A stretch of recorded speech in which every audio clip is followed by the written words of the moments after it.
Hi everybody, welcome to the Top 2 Inches of Sport podcast with me, Anthony Sheriff.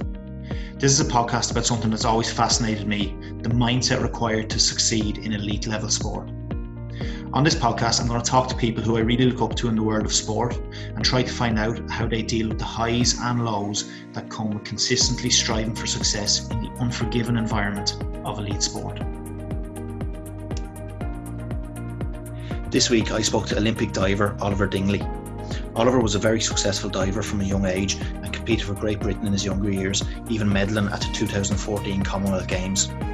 Soon after the Commonwealth Games though, he moved to Dublin and began competing for Ireland, qualifying to represent Ireland through his Irish grandmother. In 2016, Oliver was the first Irish diver to compete at an Olympic Games since 1948 and will ultimately go on to become the only ever Irish diver to reach an Olympic final. In this episode, Oliver talks all about diving, explaining how the sport works and how it's judged, and he also describes in detail how mentally demanding the sport can be. I enjoyed chatting to Oliver this week, and hopefully you'll enjoy hearing all about his career as well. So here's this week's episode of the Top 2 Inches of Sport with Olympic diver Oliver Dingley. Right, we're recording. Right, thanks Oliver very much for coming on to the podcast. Now that we've got that little chat about Leeds United out of the way off camera, we can start the podcast. So thanks a million for coming on. Thank you for having me. Yeah, look, I'm not going to lie. I'll tell you straight. I'll be straight up right from the start. I don't know much about diving, but just looking from the outside in, it does look like a sport that's very interesting from a mental point of view. So looking forward to hearing the different aspects of the sport. But the obvious place to start for such a niche sport would be, how did you get into it and what age were you? Yeah, it's a bit of an obscure one, isn't it? Now, I was actually a bit of a wild child growing up, and I used to just launch myself off anything. So diving was kind of a natural way forwards. I think at the time I was actually grounded, and I had to go watch my brother do a swimming lesson. That was my punishment. And it turned out my dad was just as bored as me, and the diving pool was open to the general public. And I managed to persuade my mum and dad to let me go in. So me and my dad went for a dive.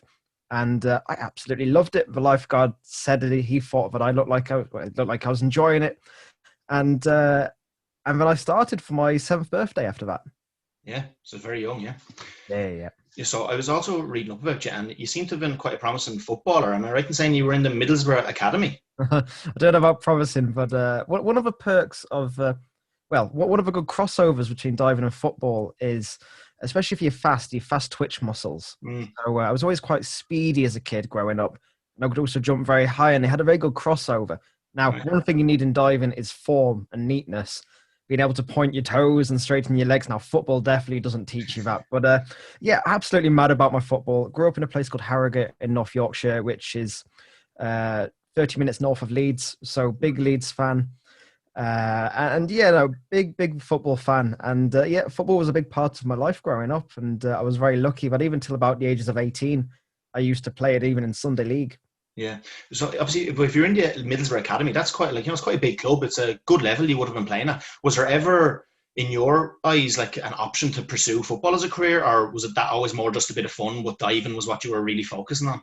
I think for every kid, to be a footballer would be the dream come true. But having said that, around the ages of 13, 14, my diving was really picking up. And by the time I got to 15, when I decided to purely focus on diving. Now, diving, the longevity of diving isn't hugely long. Same as football, but diving, you can get into it a bit earlier as well at the high-end level of the sport. And I just found myself excelling with that.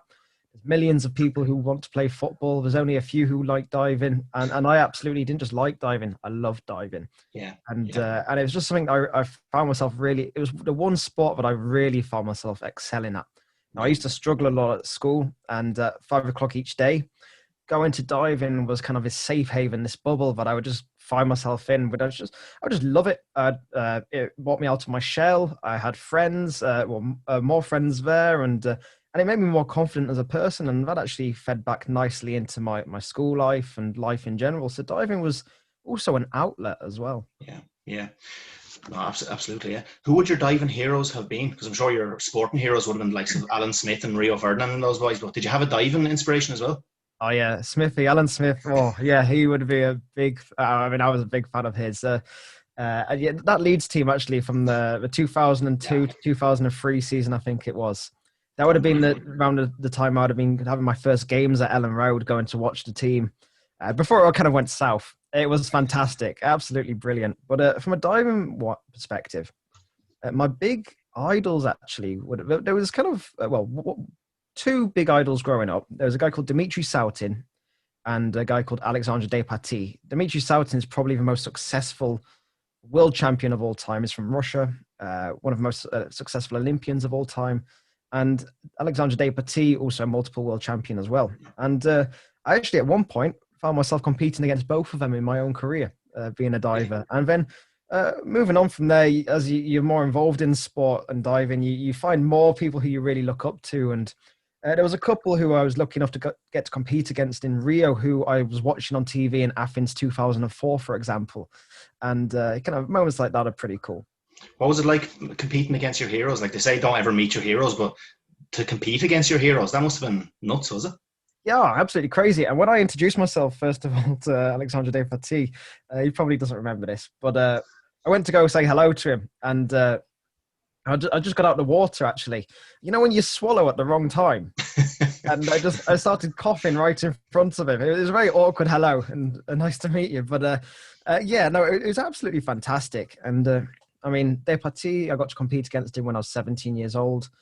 And Dimitri Sautin, I would have been, actually, I'd have been about 17, 18 as well. Dimitri Sautin, I mean, he would have been in his late 30s at the time. So I'm very, very lucky that I got to dive against him. And absolutely fantastic. It's moments like that where you kind of have to take a stop and look around and just kind of realize how lucky you are as well. And, there's a lot of hard work that goes into it from not just yourself, but from a magnitude of different people. Absolutely, yeah.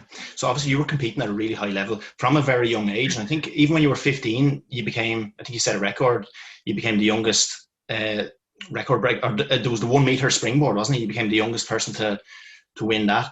So, I mean, just in terms of the record you were breaking at that age from 15, but then you were competing at an international level, you were breaking national records, but then you didn't end up going to the 2012 London Olympics, and I think you didn't end up going to the World Championships around that time as well. So this is obviously pre when you were competing for Ireland. You would have been Team GB at this stage. From your perspective, why do you think you didn't get selected for those events? Because again, from a man who knows very little about diving, looking at your results from the outside in, it looks like you would have been well in the shake-up to go anyway. Yeah, I mean, well, I growing up, I was very, very lucky that I have both an English heritage and an Irish heritage. And something that I've been very, very aware of ever since growing up as well. It goes all the way back to kind of going around to my nan's house, who she actually grew up in a place called Spike Island, just off Cove. And I've always been one into my history. And she's likewise herself. She'd have lots of photos on the wall and stuff. All her family came from Cove. And so it was a really kind of big part of my life. And then in 2002, when the Football World Cup was on, that's one of my earliest sporting memories. And a guy called Andy O'Brien, who was from centre back, from Harrogate, where I'm from, but also represented Ireland at the 2002 World Cup. So big idol. I mean, you've got my diving idols, but then there's also other sports that you look at as well. And being a big football fan, it's kind of this weird connection that I found myself having with Andy O'Brien that he doesn't even know who I am, but I'm quite sentimental about. And so that option became possible in 2014. Now, there'd always been a diving program in Ireland, and a good one as well, but I looked into the move, and it only became possible in 2014. But prior to that, my results, like anything, just any other diver, was getting better and better. And when you're competing at that high-end level, I mean, somebody's paid to make those decisions, and somebody's got to make those decisions. And sometimes you're on the right side of those decisions. Sometimes you're not on the right side of those decisions. And, being in sport, those decisions are going to happen. And being in sport as well, those decisions happen to you at an earlier age than going out into the working world as well. Yeah, absolutely. Yeah. What was it like for your confidence then? Because, you're watching, I'm sure you're watching the London Olympics going on. And it's like such a small percentage of athletes will ever become an Olympian, but an even way smaller percentage again will get to represent our country at a home Olympics, which is what it would have been for you at the time. So was that a big knock on your confidence, or did it work the other way? Did it almost work as a motivation to bounce back even stronger? Yeah, I think that's what is it, like less than 0.something percentage of people currently on the planet right now who have even competed at the Olympics. Yeah. There's a very small number of people. And no, I never got that chance in 2012. And I mean, like anything in life, you use it as a bit of motivation. Now, I was always certain that one day I'd go to an Olympic Games. Yeah. I felt I believed in myself enough. I know I don't see myself as the most technically gifted diver or the most talented diver, but I do have a very good work ethic, and I do apply myself quite well. And I think that's really suited me going throughout the years. And the opportunity arose in 2014. I finally was allowed to represent Ireland, and I grabbed it with both hands. And yeah, so 2016 actually would have been my very first ever World Championships. And that World Championships, the World Cup, was the only chance I got to qualify for the Olympic Games as well. So I had one chance to qualify for Rio 2016. Oh, that's nuts. Talk about high pressure stakes, huh? Yeah. Yeah, it gets a little nervy, I must admit. Yeah. But you actually, so you declared for Ireland then just after the 2014 Commonwealths, I think it was. Well, you medalled in that, didn't you?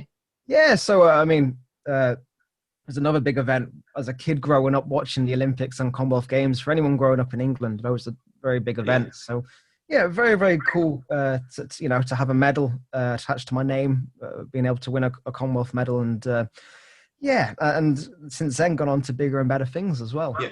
The fact that you medal at the Commonwealth, did that make your decision almost more difficult? Because, if you're medaling at the Commonwealth Games, I'm sure you're fairly aware that you've got a good chance then maybe you've gone on to the next Olympics. But when the chance to come to compete for Ireland came up, was it very easy? Yeah, it was something. I mean, I was very attached to this idea of representing Ireland as well. Yeah. And always kind of been this. It's been this part of my life, especially from an early age as well. So when it did come, it was a no-brainer. And also, like I said earlier, there was a diving program in Ireland, and a good one as well. But also to be a part of a sport and help it develop even more into something bigger was a fantastic opportunity as well. And it's a sport that's closer to my heart, and to be able to then have diving on the world stage and lots of people watching it around Ireland, and post 2016 we had huge numbers of people getting involved, and I count myself lucky to be a small part of that as well. Yeah, absolutely. What's the process of changing country? Because I'm sure it's not just a case of, right, I want to play for Ireland now and you just go over the next week. I'm sure there's a big process that goes involved in this. Like, do you have to take a bit of time out, or like what kind of bodies do you have to go through? What way does it work? Yeah, of course. You've got to be a citizen and a passport holder of the country you represent. And so I was a passport holder of both the UK and Ireland as well. And the international rules meant I had to sit out for 12 months of no competing or anything. All right. So, this is what you had to do. And I trained throughout the whole of 2015. And yeah, it was a very challenging period, a very rewarding one as well. And December 2015 was my first time I got to represent Ireland, and I remember it really, really, really well. Actually, it was kind of one of those moments. It's quite a cool moment, and that moment actually is up there, kind of walking into an Olympic final or some of my other medals that I might have got growing up. Yeah, but if you're talking about from a mentality point of view, taking 12 months out when you're not even injured, you just have to sit out on the sidelines. That can, I suppose, a little bit like lockdown now in a way. What does that actually do? Because I can see that going a couple of different ways. I can definitely see some athletes maybe lacking a bit of motivation here because you've no tournaments to train for. But then on the flip side of that, isn't it a great chance? Again, a bit like lockdown now, you're not kind of rushing your body to get back for tournaments. So if you do have any little niggling injuries, it's a great chance to just do complete rehab and get yourself in perfect prime physical condition. So like, what was your mental approach, I suppose, to that 12 months out? Yeah, like 12 months sounds like a long time, but when you base your life on a 4-year cycle, it goes extremely fast. I suppose, yeah. Well, so it's 4 years in itself flies by, and before you know it, it's we're in 2021 now. Yeah. And life generally flies by. So yeah, it was really just kind of just applying myself each day, not getting carried away, not being too hard on myself, but also not letting myself go. Yeah. But there's always that fine balance you have to find there. And I actually lived on the National Sports Campus throughout from 2014 all the way through until 2017 as well. So I was very, very close to my training base, and it did what I needed to help me focus. Yeah. And yeah, it was really, really, it was a good period as well from a training point of view. You can always get better. Yeah. So why not get better without doing any competitions? It gives you even more time not to have to worry about to be ready for X and Y. You can just plow on through. Definitely. Yeah. Did you have any worries moving over? Not that you wouldn't be accepted by the Irish people. You know, the Irish people will accept everyone, but I'm talking more so in terms of the diving community. Like, was there any kind of pushback? Think people, you know, maybe people you would have been competing against, thinking maybe this fella's coming over here, he's going to take my spot. Was there any hostilities, or was it a very welcoming environment? From an Irish perspective, it was very, very welcoming and really, really good. And like I said, I felt very, very lucky as well. And from a sporting point of view, not one person has ever said anything bad about it. And I've only ever had, good comments about it and only ever had positivity, which has been really, really nice, because diving as well is a smaller sport. It's not like swimming where you go onto poolside and you've got 1,000 swimmers there. Yeah. The diving community is relatively small compared to that. So everyone knows everyone. Everyone knows everyone's situations, and everybody really, really rallies behind everyone. You do a good dive in a diving competition, everybody cheers for you. Yeah. You do a bad dive, everybody will console you as well. So it's a really nice community, and people were only ever happy for me as well, and also to see another nation at the top end of the diving echelons. Echelons, is that the right word? We go with it, yeah. Yeah, we'll go with that one. It is quite cool as well. So it's only ever never any negativity from any competitors or teammates. Yeah. So you said you were living on like the Irish Sport campus. That was like, I don't know how true this story is, but that was probably a bit of a blessing, because is it true that when you first moved over, you struggled to get car insurance because your job was too dangerous? Oh, well, yeah, I couldn't get car insurance because whenever I said I did sports, I was a sportsman. That's when the penny dropped and they were like, oh, you must be a crazy footballer or soccer player. So, of course, we're not going to insure you.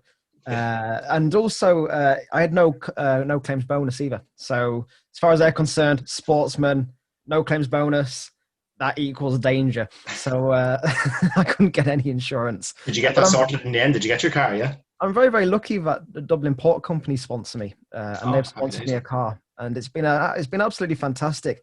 They've been sponsoring me since 2017. It's allowed me to kind of expand as a person. I've gone back to my education, so I study at TU Dublin now, which was DIT. Yeah. And having a car has actually made that possible, because I had to go into a campus, go into Angel Street campus in Dublin city centre. Yeah. And then that combined with training as well. My breaks really were just kind of sitting in the car in the Dublin traffic, really. Apart from that, I was on the go, but it wouldn't be possible if I didn't have a car either. So it was absolutely fantastic. Yeah. Well, I think one of the main things I want to talk about is obviously the Olympics, because I think that's when you sort of shot into the consciousness of the Irish people. But before we get into the Olympics, I want you to just educate me and the people listening a bit more about diving. So in a tournament, am I right in saying you've got 6 dives and the judges are obviously looking for very specific things? Now, again, someone like myself wouldn't really know what they're looking for. So could you just talk us through a competition day? What exactly are they looking for? And is it right that it is 6 dives and you're kind of tallying up your points as you go? Of course, yes. So in senior level diving, which is 18 and above, the men do 6 dive, the women do 5 dives. Now you have, I do the springboard event, which is the 3-meter springboard. At the Olympics, you have the 3-meter springboard, or the 10-meter platform, which is the high concrete board. Also at World Championship level, you have the 1-meter springboard in there as well. So in my event, you have to cover 5 different movements. So you have your forward movement, which is, I compete either a front 3.5 somersaults or a front 4.5 somersaults, which is that one you really hold on for your life and hope for the best half the time. Then you have a backward movement, which is I do a back 2.5. And then you have a reverse movement where I do reverse 3.5. Which is where you jump forwards, but you spin backwards. And there was a very famous incident where a guy called Greg Louganis hit his head on the diving board at the Olympics in, I think, Seoul, and he still went on to win the Olympics, which was fantastic. Somehow he managed to battle through. Now he managed to qualify into the semis, and then I think all the points then started from scratch as well. So he's then able to catch back up. And then I do an inward movement, which is, I find inwards quite scary, where you jump backwards, but you spin forwards towards the board. So as you're coming round, you really only got, sometimes about 30 centimeters, 40 centimeters from your head to a metal springboard. And then you have the twist movements. So I do a forward 2.5 with 2 twists. And then I also double up on twists. So I do 2 twists in my 6 dives, and I do a back 2.5 with 1.5 twists. And you can't compete the same dive twice. You have to repeat one movement twice, but you have to do a different variant of that skill. So twisters, I do a forward twister and a backward twister. Yeah. And what the judges are looking for, is that like, are they looking for things that are just like margins that are so small? Let's just take me, for example. If I watched the Olympic champion do a dive, and then I watched the fella in the Olympics that came last do a dive, to me, would it look pretty much the same? Like, are the margins absolutely tiny that the judges are looking for? Now, the margins are tiny, but the results are huge, as in the variety of results you could get. Because in a sport like diving, it's all split second decisions. Mm. You're spinning at such a speed, you also spin it, you're rotating at the speed, and you're shooting down at a certain speed as well. I think if you're on the platform, you're traveling at about 50 kilometers as you hit the water. Now add rotational speed onto that as well. Fairly hefty, and there's a fair amount to think in there as well. So if you make a fraction of a mistake because you've been a fraction of a second too late to do something, that could be the whole dive over, and it could look really, really bad because you'd land flat. So, going into the Olympics in 2016, the Olympic champion from 2012, he finished 18th, and the world champion from 2015 finished 25th. So if you miss one dive, you're out of it. And every dive counts as well. So every single one of your 6 dive gets added up and it counts. Yeah. But what would the training be like then? Because I'm sure it's not just as simple as go and do a whole lot of dives into a pool. I'm sure there's a lot of maybe even like trampoline work and a lot of gym work. Would that take up a lot of your training? Well, 50% of my training is that simple. Just get in the swimming pool and dive. But the other 50%, I'm in a dry gym. Now, our dry gym is actually an old cow shed on the National Sports Campus, which they proper Irish Team Ireland. Isn't it? Yeah. It's got a very Rocky feel about it, Rocky from the film. Kind of its gritty walls, fairly cold, but it does the job really, really well. We have trampolines in there. We have a couple of diving boards. One of the diving boards even goes into a foam pit. So you're able to practice those movements before you even take it into the pool. You even have a harness that you can attach yourself to on a trampoline. So you can do that dive hundreds of times before you go into the diving pool and do it. It's cool, isn't it? What about the diet then for a diver? Like, again, I could be completely wrong here, but sometimes I think if you're doing a dive, like, would it be the worst thing in the world to maybe be carrying an extra little bit of weight just for a bit of spring? Now, obviously, none of you are going to be overweight. You're all elite athletes, but is it one of those sports where a little bit of weight isn't the worst thing in the world? Diving's always bamboozled me, to be fair, because especially as a junior becoming a senior diver, I think recently there's been a big switch to more of a professionalism, a professional attitude when it comes to sports like diving. So, I weigh 64, 65 kilograms, and I'm super short. I'm extremely vertically challenged, and about 5'3", 5'4". And yeah, so I'm quite heavy for my weight, and I need to be that heavy in order to push down the springboard and get out of it. Yeah. Now, the platform divers tend to be a bit lighter because they don't have to push anything down. They're all about reaction and go. Whereas springboard, you've got to be a bit more, you tend to find stockier divers on springboard as well. Yeah. Now, the reason why I said professionalism is because I remember, diving's one of those sports where I see a lot of athletes just get away with any diet as well. And kind of alcohol as well. I actually remember on my the night before my World Cup events, my very first ever World Champs in diving, in the seniors, my only chance to qualify for Rio. I remember going down to the bar to get some ice, and you have all the older divers there, kind of from the divers who would have competed in the 2008 games, 2004, some of them, and they're all there with their beers, and it's just having a lovely old time. And obviously, they were absolutely fine doing it because they qualified the next day as well. So it's one of those sports that, it's become more professional, and I think that can be seen in diets as well. Yeah, cool. So that's kind of, I suppose, the physical side of the sport. I feel like I understand that a bit better now. But in terms of the mental side of the sport, then, in terms of sports psychologists, would you have worked with sports psychologists at any stage throughout your career?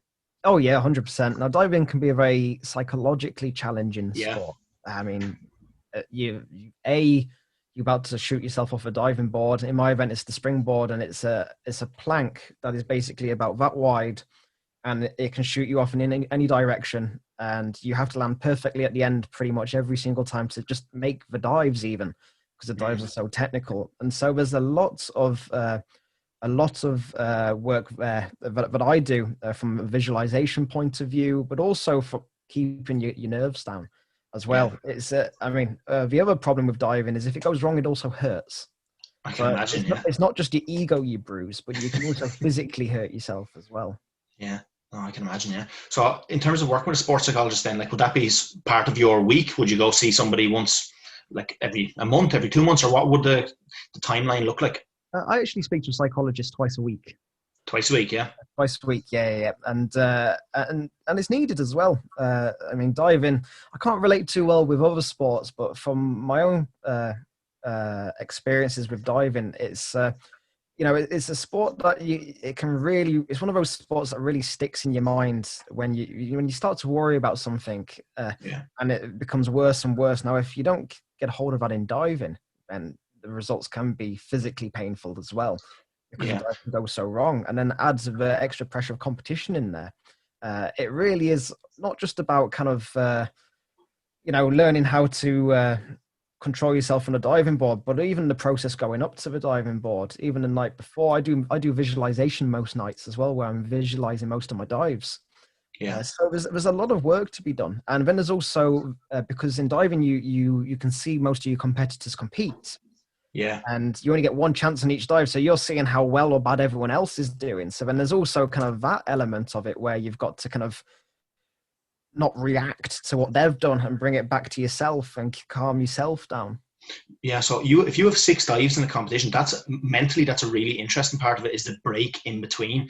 What do you do? First of all, how long of a break do you have in between each dive? And what do you do in that break? Like, do you do something to completely take your mind off of your competitors, or do you need to try stay in some kind of a competition zone? Yeah, so the big events like the World Cup, where you're trying to qualify for the Olympic Games, there'll be about 70 divers in the event, and only 18 get a guaranteed spot at the Olympics. So that's a big cutoff line of people who don't get to go to the Olympics. Yeah. And there'll be about 45 minutes in between each round. So you're basically doing a dive cold turkey. Now, nothing can ever prepare you for it, unless you've got pool space for about 4.5 hours that they don't mind you doing one dive every 45 minutes. But nothing can ever put you under that pressure until you're in that one situation. And one of the things we worked on with a psychologist was really everyone's dealt the same cards. It's just those who use those cards better get to the Olympic Games in that case. Yeah, I think something you always hear, not just in sport, but in life, and it can sound a bit cheesy, is, staying in the moment. And you hear a lot of athletes talking about not being focused on the outcome.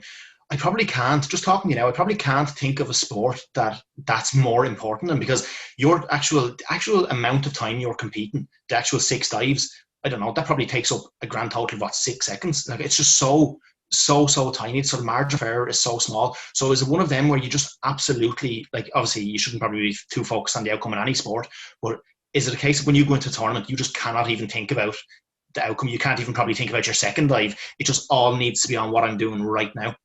Yeah. Now, there's one sport here where you can't get carried away with yourself or overthink things. It's diving. Yeah.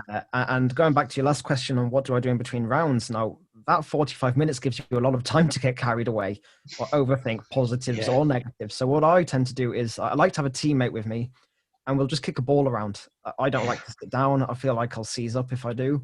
So I'm basically just doing kick-ups behind a diving board for about 40 minutes at a time. So when it comes to overthinking things, I really just try and do one dive at a time.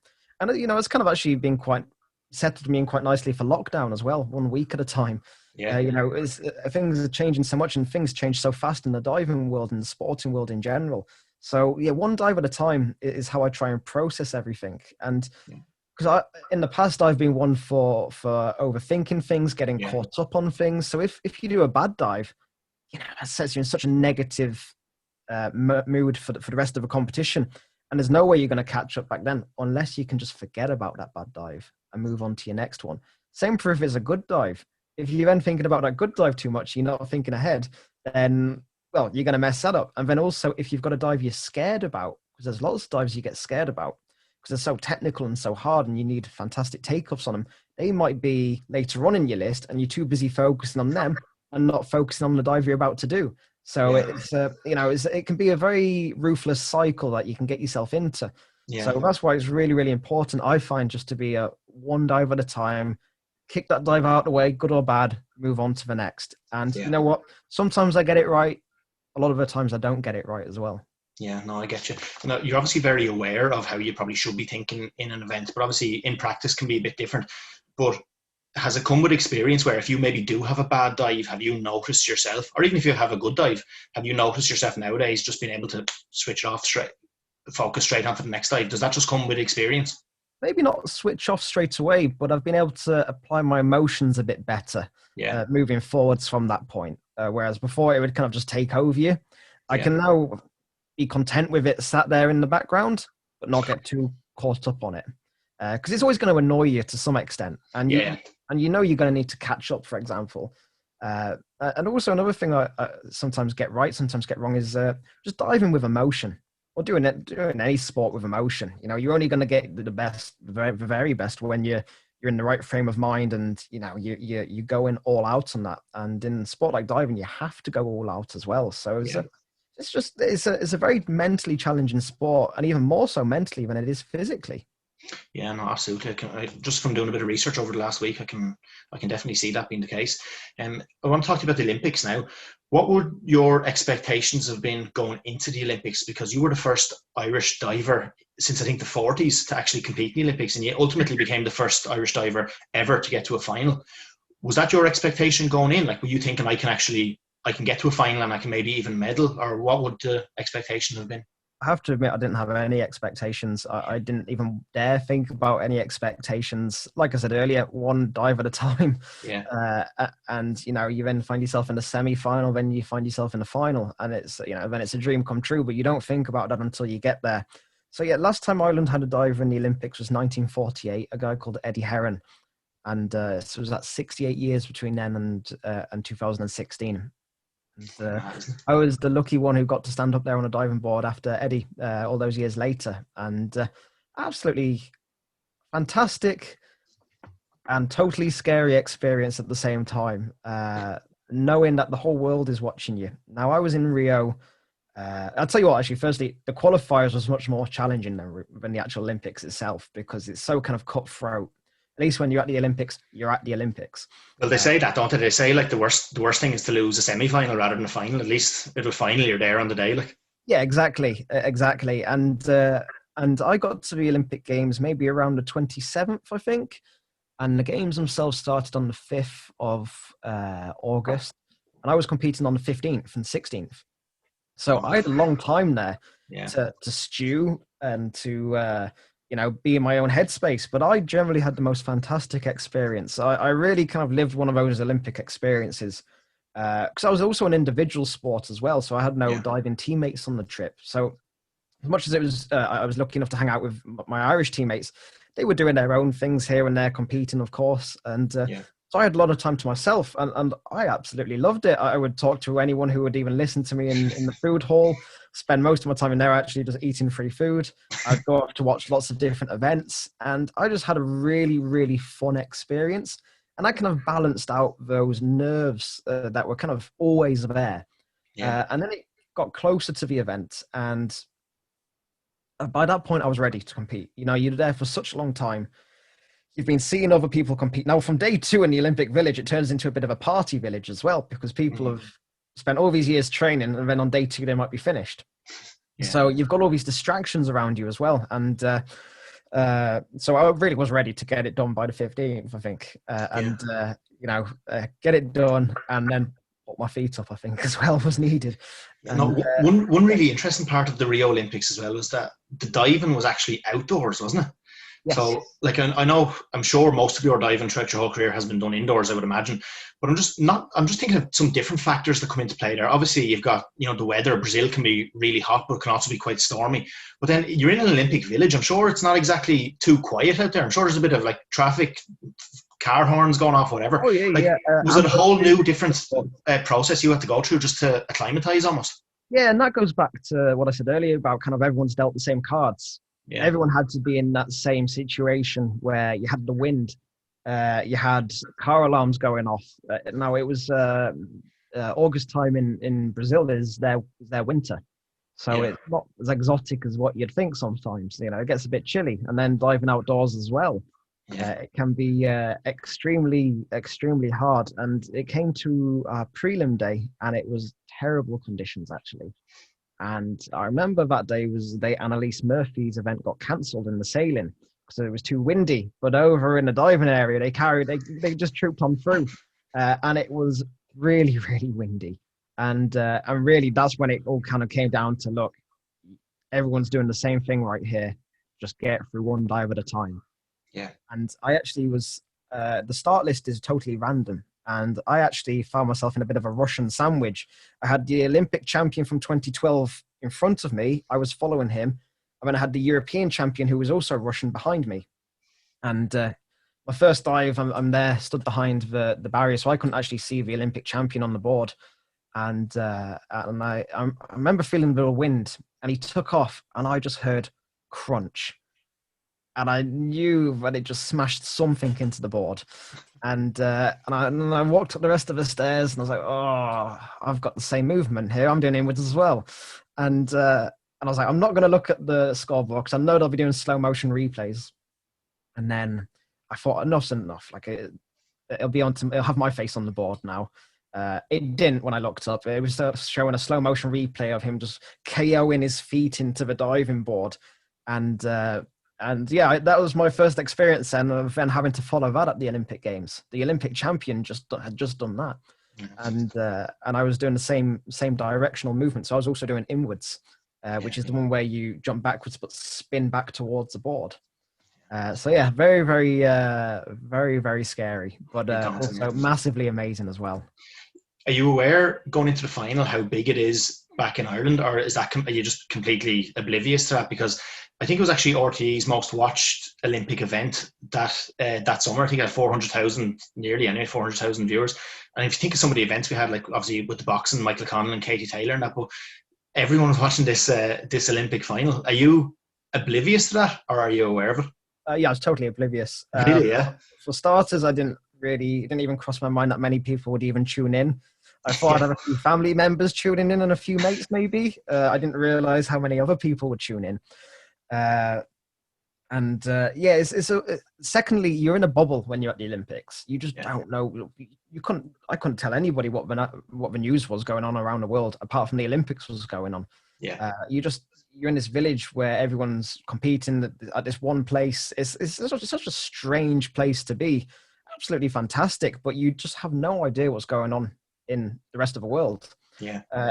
And kind of everything just for those few weeks just revolves around that. So it never for one moment crossed my mind that people would be tuning in, really. And I remember standing there on the diving board, especially my first dive, and you're in a packed out arena of close to 10,000 people. You've got TV cameras on one side, more spectators on the other side. And it really is about getting that tunnel vision and just focusing then on just blocking all of that out and focusing just purely straight down that diving board.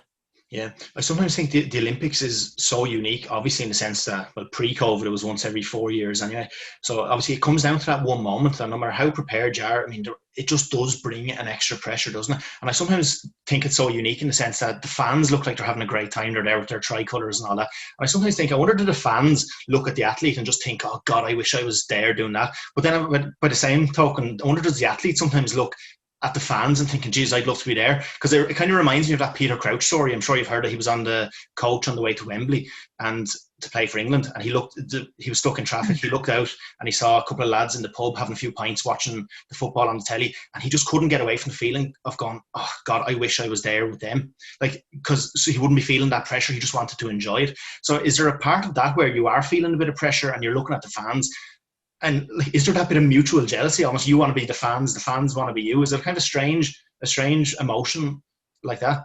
Yeah, they're having time of their life up there in the stands, jumping around and stuff. And they like to play the music at diving events. And but having said that, I what an experience, and something I can look back at when I'm hopefully old, and look back with fondness that I actually was lucky enough to be able to represent Ireland at the Olympic Games in a final. And and not just do myself proud, but everyone who invested in me, from, family, friends, coaches, schools, everybody's been a part of that journey. And so, I don't just represent myself up there on a diving board. There's a lot of people involved, and there's a lot of weight to carry, but at the same time, how lucky am I?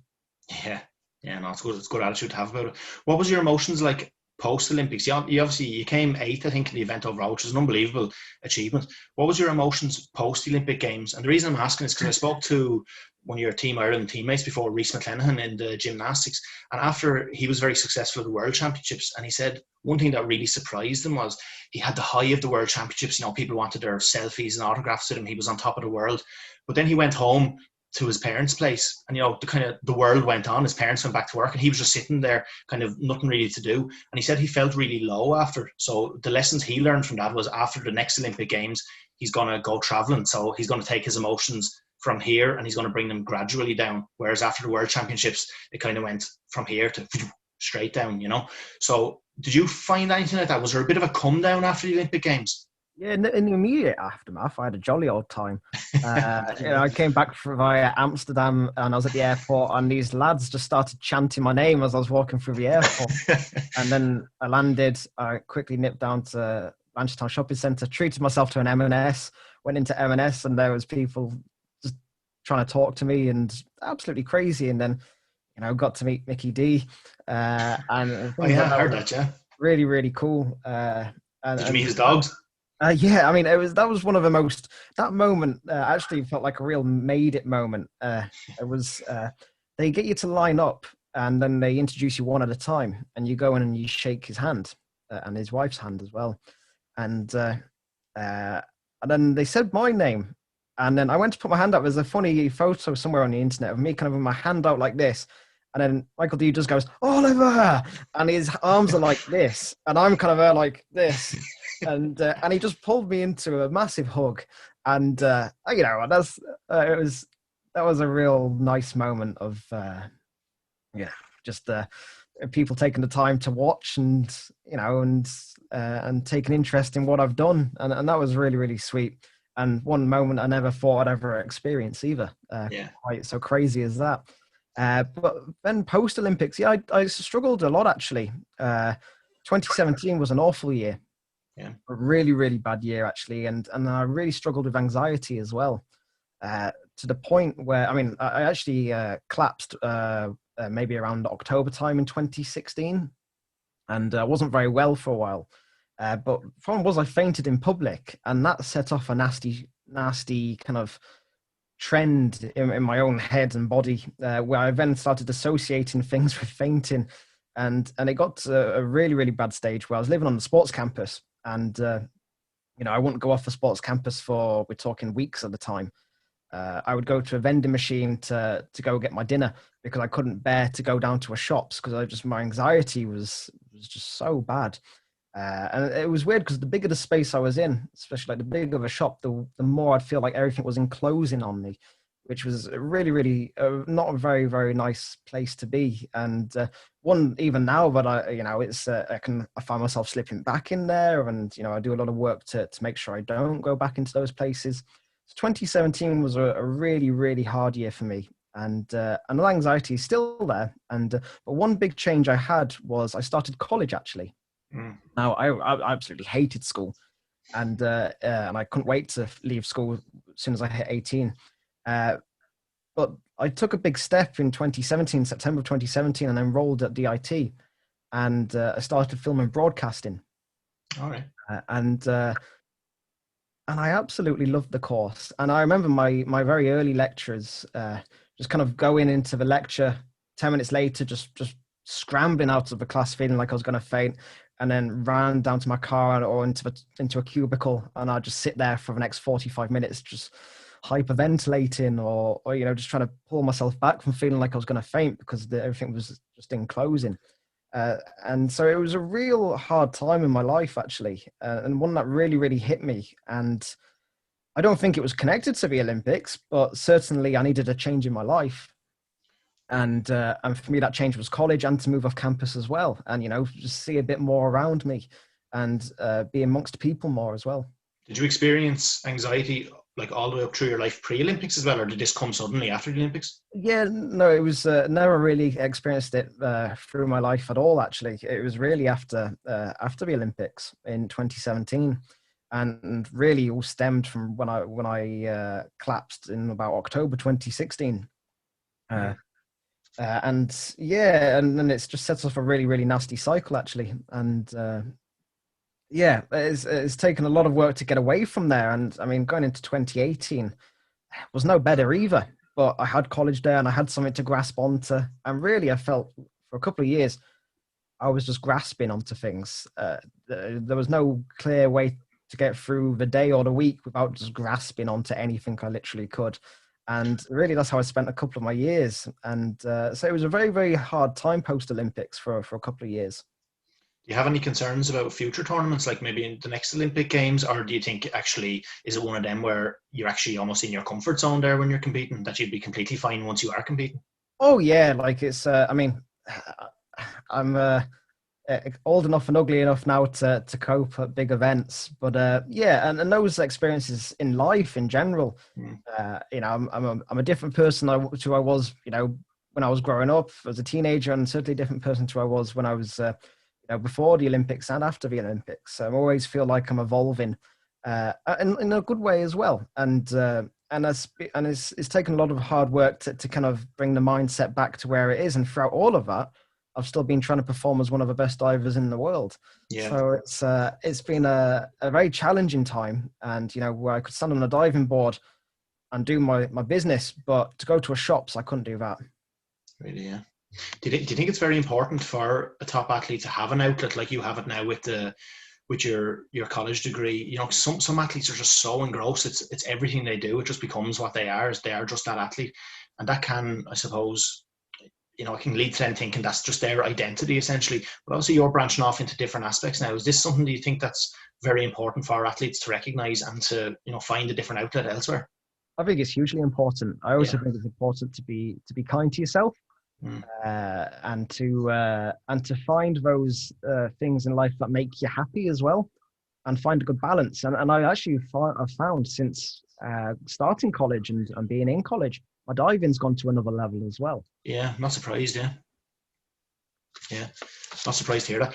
You've started a podcast as well. That's obviously linked to the degree you're doing. So is that like a sports-based podcast or what? Tell us a bit about that. Oh, no. I mean, for anyone who wants to listen to me waffle on, it's called Life in a Bubble.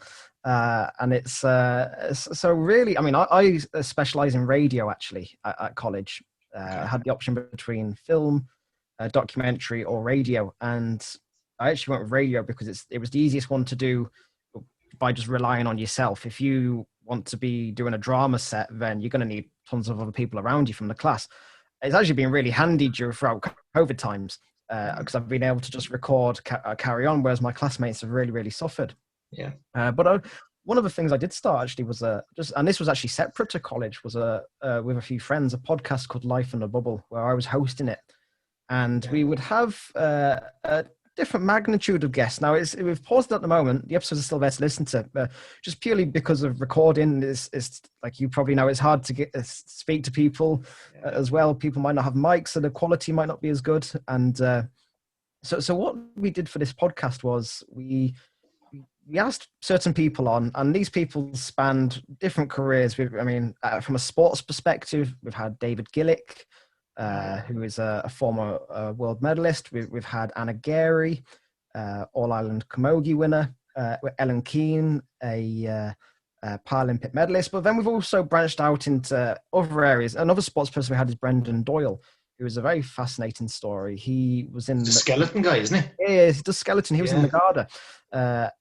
So he was one of the guards, and he really suffered from PTSD.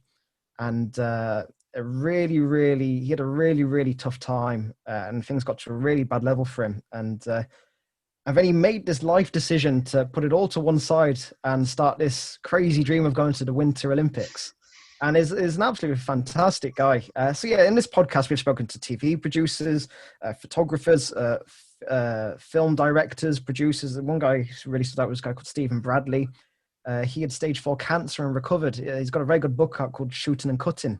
He's married to Deirdre O'Kane as well. And so what we do is we basically speak about their lives, but Yeah. the way we do it is they'll bring in free photos of moments in their lives, and I'll bring in free photos that I've found basically off the internet or anywhere of their lives, and we'll talk about those moments in their life and why they mean so much. And then we'll talk about the photos, and we'll describe the photos. So obviously it's an audio based thing, and so we talk about them, and then we then talk about the journey behind those photos. So it could be a 2-month period in their life, it could be a 6-year period in their life, it could be positive parts of their life, it could be a really hard time in their life as well. But we'll get to the bottom of those moments, and we'll talk about those journeys they had leading into those photos. And it's come out with some really, really fascinating stories, and it's been a good outlet for me as well. I've really learnt as well. A lot of mental health has popped up in there as well, and it's been a real interesting experience in sitting down with some people and just generally talking about those, because I mean, especially as men, we barely ever talk. And so it's been really, really nice to sit down and talk about people, and everyone's been very open and honest and transparent about things as well. And and everyone has had their own fantastic and fascinating journeys as well. No, it sounds interesting. I'll definitely check that out. I must check out the episode with Brendan Doyle. Actually, sounds really interesting. I might try get him on this podcast. I would definitely recommend him. Yeah, I must check that one out. So, is this something you want to do post your diving career? I'm sure you got loads of years left, but when you do finish diving, would you, rather than staying in the sport, would you like to go down the broadcasting route? Yeah, I'll probably be all dived out by the time I finish. I mean, it's a sport I will still be involved in. I don't know what capacity. I'd still actually like to carry on diving maybe twice a week. Yeah. And then I'll do some masters competitions. I heard they have a jolly old time. They're a really good laugh on their trips. I heard that, a bit wild if anything. So it'll be good fun to do a bit of that and, enjoy the sport without any pressure. And I don't really, I mean, the good thing about college is it's given me that outlet, and it's also, it's opened my eyes. And the real good thing about the course I do is a lot of the theory is fairly boring, but what it has done is really opened my eyes to the world around me. Because if you want to be a director, you have to know your stuff about the world and what's going on around you, different movements, and looking at things in certain ways. So I would actually quite like to go into producing, actually. Really? Whether that's in radio, film, or TV, we'll see where it takes me. Very good. What would actual diving age prime be? Like, I'm sure you've still got plenty of mileage left in the tank. So, like, what would the actual age be for a diver of your event to hit their prime? Like, I'm sure you've got goals to go to the next Olympics as well. So time will tell. See where the body is and mentally as well. But the good thing right now is that I'm in a very good place where if I was to carry on, it'd be fantastic. And if I was to stop, then I'd be, you know what, I've really enjoyed my time doing it. So like most athletes, I'll reevaluate for a bit after the Olympic Games. But from a career point of view, in the springboard, they tend to start on the international scene in the senior level a bit later on. So you're kind of around 19, 20, 21, even 22, some of them. But then they retire maybe late 20s, 30s. I mean, there's one guy, a guy called Ken from Japan. He'll be 42 when he competes in Tokyo. Whereas in the platform platform event, they tend to start on the international scene a lot earlier, maybe around 15, 16. But a lot of them retire around 27, 25, even as young as 25. But also because it's a small sport in some countries, you can't get the funding. So we're very, very lucky here that Sport Ireland make this dream that I have possible by helping me with my funding and getting me by each year to then carry on and to hopefully achieve this sport. Yeah, no, definitely. It was brilliant hearing all about diving. I know I've learned quite a bit today. But before we go, there's 2 questions I ask everybody. So the first one is, what athlete do you admire most from a mentality point of view, and why? And it can be from any era and any sport. Oh, that's a hard one, actually. You know, say Alan Smith, probably. Eh? Alan Smith. I don't know. Looking at the later years of his career, I'm not sure how pumped he was. MK Don's legend, isn't it? Yeah. Who would I? Growing up, I was always just a huge Muhammad Ali fan. I had the pictures, the posters, and and I was into my quotes, so a lot of his quotes that he would say, and also, I mean, I would actually cut those quotes up and put them in my bag. Really? So if I found myself in a difficult situation, I'd go to my bag, I'd pull out a quote, I'd read it. Oh, there we go. Put it back in and then reset. So yeah, really, really good. The mentality there. And then even, I actually quite like a lot of the boxers, kind of no nonsense talk about how they're going to win. I quite like that attitude as well. Yeah, cool. I can't argue with Muhammad Ali, to be fair. So then the last question then is, if you were to go back to the start of your career, let's just say you're 15, 16 years of age, and to give that younger version of yourself one piece of advice, again, from, that mindset, mentality point of view, what would you say to the younger version of yourself? I'll probably stretch my toes more because my form sometimes when I'm spinning around is atrocious. Really? It really is. So yeah, work on my toe flexibility.